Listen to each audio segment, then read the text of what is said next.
na tumsikie hapa Sabri Ramadhan China. Mwaka huu mambo sio mambo, umeshindwa kabisa kufanya vizuri na kutetea kombe. Karibu Sabri bwana. Asante sana ndugu tangazaji. Kwanza tumshukuru Mwenyezi Mungu kwa kujalia kumaliza mashindano haya kwa salama kwa sisi Mlandege. Na sio bahati ya kwetu mwaka huu. Kwa kweli niseme linauma sana kwa sababu bingwa mtetezi anatoka awali kama hivi. Lakini tutafanyaje? Ndio mpira ulivyo na tutajipanga kwa miaka inayofuata tena kama tutakuwa machampions wa ligi yetu, tutafanikiwa kuingia katika ligi ya Mapinduzi inshallah. Najua kuna maswali yakosekana. Karibu je. Kwa sababu kwema. Kama kufahamu kwamba je, tatizo limekuwa katika mbinu za uchezaji ama utekelezaji wa wachezaji? Asante sana. Tatizo sio kwa mambinu. Kwa sababu kama mbinu katika picha mazoezi tushafanya vya kutosha, ni tatizo la wachezaji wenyewe. Kwa sababu mazoezi yana perform nzuri lakini katika mechi inakuwa yani opposite. Mimi na wasiwasi kwamba experience ina mata zaidi. Kwa sababu wenzetu ma experience wengi sana, sisi hatuna ma experience. Swali jingine?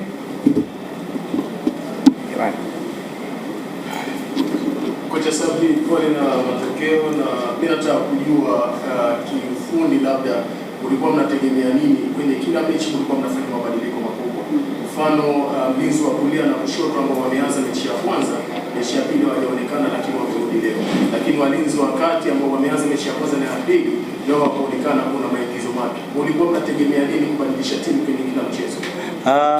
Asante sana kwa swali lako. Kwa sababu sasa hivi timu ya Mlandege ni wachezaji wengi sana.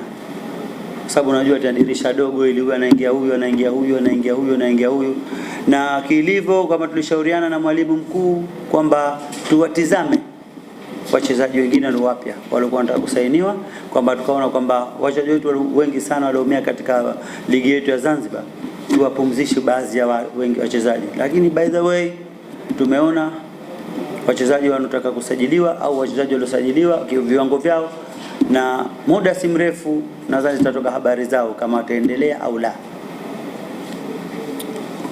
Na karibu. Naitwa Omari Mdose.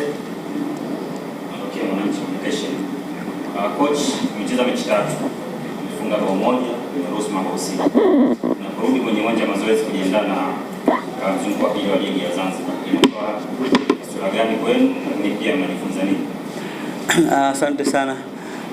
Tukisha kuanza kuwapa off, yani lazima sasa hivi wachezaji wapate off, wapumzike. Na siku tutaanza mazoezi inabidi kae cabinet nzuri sana kwamba sasa tuanze kupambana kwa ligi ya Zanzibar. Na katika picha ya mazoezi tutakapokwenda inabidi lazima tuanze kujoin na midfield and attack. Na kwa sababu defense yetu ni wengi injury, yani tuseme kweli injury wengi sana. Kwa sababu ndo tunatafuta defense wengine ili mradi kucover zile injuries zilizokuwepo. Na naona tutafanikiwa wakati tutapokaa pamoja kuanza mazoezi katika ligi yetu ya Zanzibar na kuona utofauti uliokuwa katika mashindano haya.